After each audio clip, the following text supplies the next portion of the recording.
Assalamualaikum warahmatullahi wabarakatuh. Perkenalkan, nama saya Insila Ernina Putri dengan NIM 210320036, Prodi Agribisnis Fakultas Pertanian. Pada kesempatan ini saya akan membahas benih kelapa sawit dengan fokus pada proses pembenihan, seleksi benih, penanaman benih, metode penyelesaian yang efektif, serta proses isolasi dan polinasi. Mari kita mulai. Sejarah kelapa sawit itu Elias Squires berasal dari Afrika Barat dan diperkenalkan ke Indonesia pada abad 19. Sejak saat itu, kelapa sawit telah menjadi salah satu komoditas utama yang memberikan kontribusi signifikan terhadap perekonomian negara. Dalam beberapa dekade terakhir, Indonesia menjadi salah satu produsen minyak kelapa sawit terbesar di dunia. Minyak kelapa sawit digunakan dalam berbagai bentuk, mulai dari makanan hingga kosmetik, dan juga berbagai bahan baku biodiesel. Pentingnya kecambah. Unggul itu kecambah yang dihasilkan dari benih berkualitas sangat penting untuk menghasilkan tanaman yang sehat dan produktif.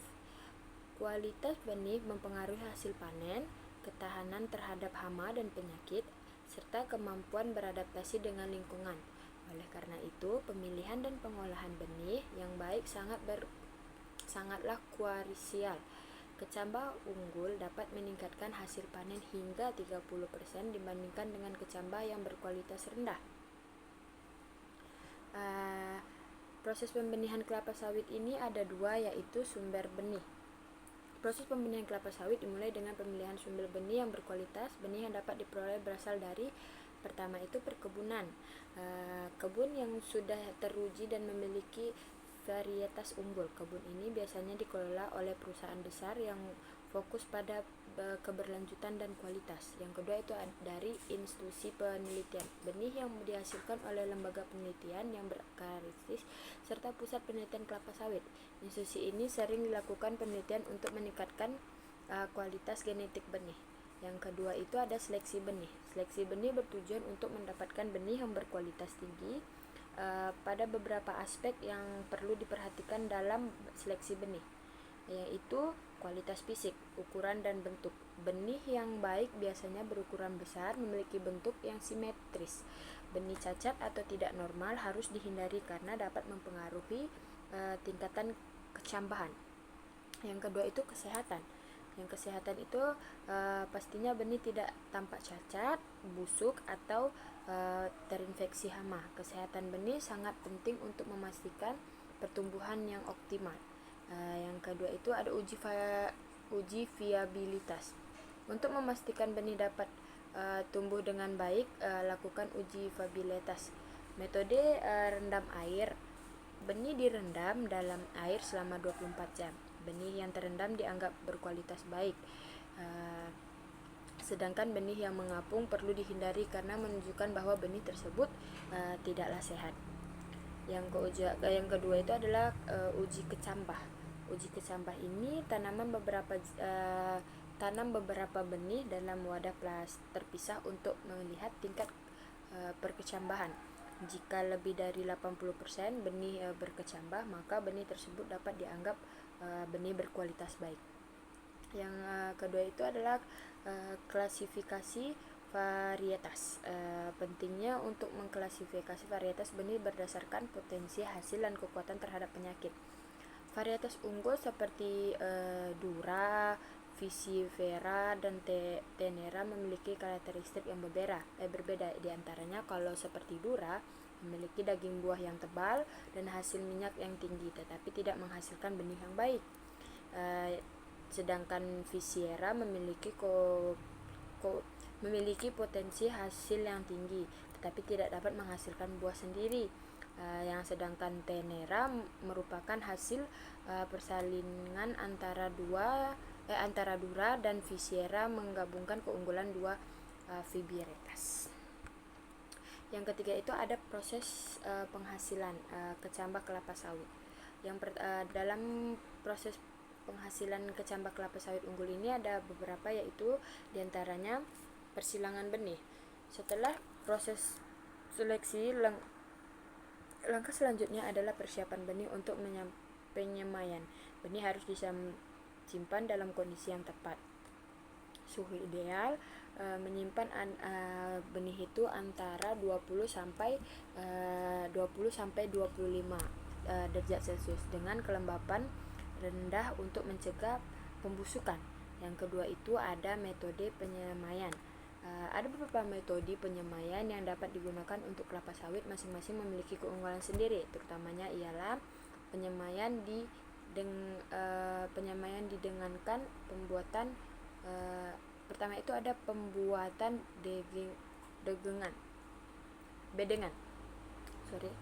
pembuatan bedengan. Buat berkecambah memiliki ketinggian 20 sampai 30 cm dan lebar 1 sampai 1,5 meter. Bedengan harus memiliki fences yang baik untuk menghindari genangan air. Yaitu yang kedua itu jarak tanam benih dengan jarak tanam yang cukup sekitar 30 sampai 40 cm benih untuk menghindari ruang pertumbuhan yang optimal. Yaitu penutupan setelah tanam, tutup dengan daun pisang atau plastik transparan untuk menjaga kelembapan, perlindungan benih dan hama. Yang kedua itu ada penyemaian dalam polybag. Penggunaan polybag menggunakan polybag berukuran 20 sampai 30 cm yang terbuat dari plastik.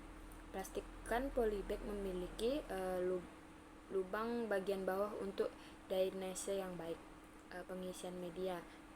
Isi polybag dengan campuran media semai yang telah disiapkan. Media harus berisi padat sehingga tidak keras agar akar dapat tumbuh dengan baik. Penanaman benih. Penanaman 1 atau 2 benih dalam setiap polybag pada kedalaman 2 sampai 3 cm. Yang selanjutnya itu ada penyemaian dalam tray, yaitu tray semai menggunakan tray semai dengan beberapa lubang untuk tiap benih.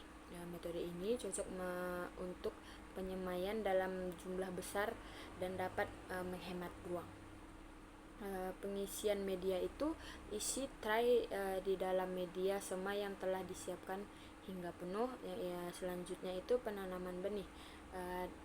Tanam 1 benih di setiap lubang tray.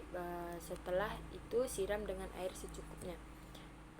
Perawatan selama penyiapan perawatan yang baik sangat penting untuk memastikan keberhasilan penyemaian kelapa sawit. Yaitu penyiraman. Pastikan media semai selalu lembab tetapi tidak tergenang air. Penyiraman dilakukan secara rutin, terutama pada saat cuaca panas. Penggunaan sistem irigasi tetes bisa menjadi alternatif untuk menjaga kelembapan dari semai tersebut. Yaitu pencahayaan. Selanjutnya, pencahayaan ini cukup sangat penting untuk fotosintesis. Pastikan lokasi penyemaian dapat bersinar matahari sangat cukup. Kalau bisa dibilang cukup. Jika penyemaian dilakukan di tempat teduh, gunakan pencahayaan buatan jika diperlukan. Selanjutnya itu ada pengendalian hama dan penyakit. Lakukan pemeriksaan rutin untuk pengendalian hama dan penyakit. Jika ditemukan, segera lakukan tindakan pengendalian seperti menggunakan pestisida nabati atau insektisida yang aman. Menggunakan metode pengendalian hayati juga bisa menjadi pilihan yang efektif. Yang selanjutnya itu ada pemindahan kecambah. Setelah kecambah mencapai tinggi sekitar 15 sampai 20 cm dan memiliki 3 sampai 4 daun sejati, mereka siap untuk dipindahkan ke lahan tanam. Selanjutnya itu ada pemindahan dengan hati-hati. Saat pemindahan, pastikan akar tidak rusak. Lakukan pemindahan pada pagi atau sore hari untuk mengurangi stres pada tanaman. Tanaman di lahan berkecambah telah disiapkan dengan jarak yang sesuai agar tanaman dapat tumbuh optimal. Pastikan lahan bebas dari gulma dan sisa tanaman. Yang keempat itu ada proses isolasi dan polinasi kelapa sawit unggul. Isolasi bunga itu isolasi kelapa sawit sangat penting untuk meningkatkan kualitas benih. Dengan melakukan isolasi, kita dapat menghindari penyerbukan silang atau tidak diinginkan. Metode isolasi ini, bunga betina yang akan diserbukan harus diisolasi dari bunga jantan yang tidak diinginkan. Metode yang umum digunakan adalah penutup bunga betina digunakan kantong atau jaring. Metode ini membantu menjaga kemurnian genetik dari satu bunga betina. Nah, itu mekarnya bunga. Selanjutnya itu mekarnya bunga. Setelah bunga diisolasi selama 8 hari, bunga akan mulai mekar. Pada tahap ini diperlukan isolasi untuk bunga jantan dan betina adalah sama, tetapi ada perbedaan cara penanganan setelah mekar bunga. Yang selanjutnya penyerbukan buatan setelah isolasi. Langkah berikutnya adalah melakukan penyerbukan buatan. Pengumpulan sebuk sari dari bunga jantan dikumpulkan setelah mengeluarkan tesis sebuk sari. Setelah itu bunga jantan dapat dipanen, sedangkan bunga betina tetap dibiarkan untuk proses penyerbukan. Penyebaran sebuk sari dari kemudian disebarkan ke bunga betina. Proses ini melakukan secara manual menggunakan kuas atau alat bantu lainnya. Pastikan penyerbukan dilakukan dengan hati-hati untuk meningkatkan kemungkinan keberhasilan. Pemantauan hasil itu setelah penyerbukan penting untuk pemantauan perkembangan biji yang terbentuk. Yang seterusnya itu perawatan setelah penyerbukan. Pastikan bunga betina tetap dalam kondisi baik dan tidak terkena penyakit. Perawatan yang baik akan mendukung perkembangan biji setelah beberapa minggu. Pemeriksaan perkembangan buah yang berbentuk dan memastikan secara hubungan dengan baik. Yang kelima itu ada penanganan benih. Di dalam penanganan benih ini ada beberapa, yaitu penyimpanan. Setelah proses seleksi dan sebelum penanaman, pentingnya untuk penyimpanan benih dengan benar. Itu ada beberapa. Pertama, kondisi kering. Simpan di tempat yang kering untuk mencegah pembusukan. Kelembapan yang tinggi dapat merusak benih. Suhu stabil itu menghindari suhu yang ekstrim. Suhu ideal dapat menyimpan benih adalah antara 20-25 derajat Celcius. Seterusnya ada transportasi. Jika benih perlu dipindahkan, pastikan pengemasan yang baik, digunakan wadah yang aman untuk tidak merusak benih. Wadah tersebut tertutup rapat dan tidak bocor.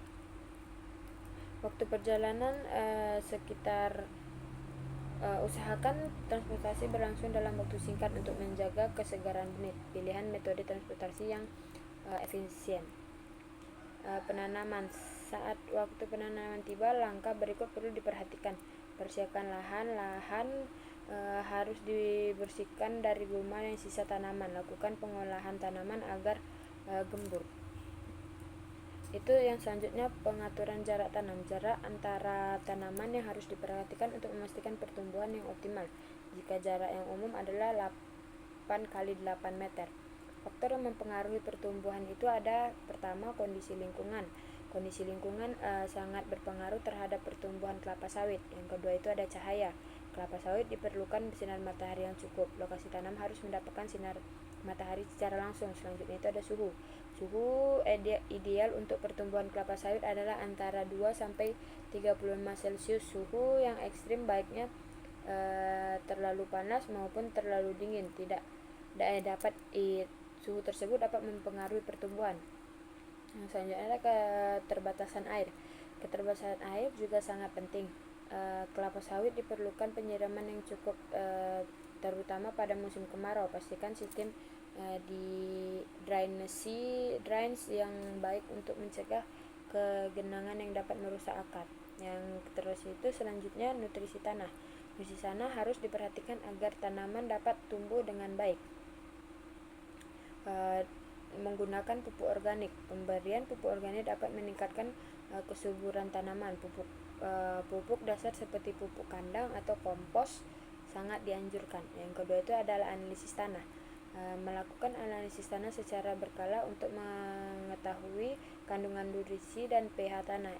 Itu penting untuk menentukan jarak pupuk yang perlu ditambahkan. Kesimpulannya, secara keseluruhan benih kelapa sawit adalah proses yang kompleks namun sangat penting. Dari pemilihan benih yang berkualitas, proses penyemaian yang sangat tepat, hingga penanganan benih yang baik, semua berkontribusi pada keberhasilan budidaya tanaman kelapa sawit. Dengan pemahaman yang baik tentang proses ini, jika dapat meningkatkan produktivitas dan kualitas hasil petani kita. Keberhasilan dalam benih kelapa sawit tidak hanya bergantung kepada teknik yang digunakan, tetapi juga pada pengolahan dan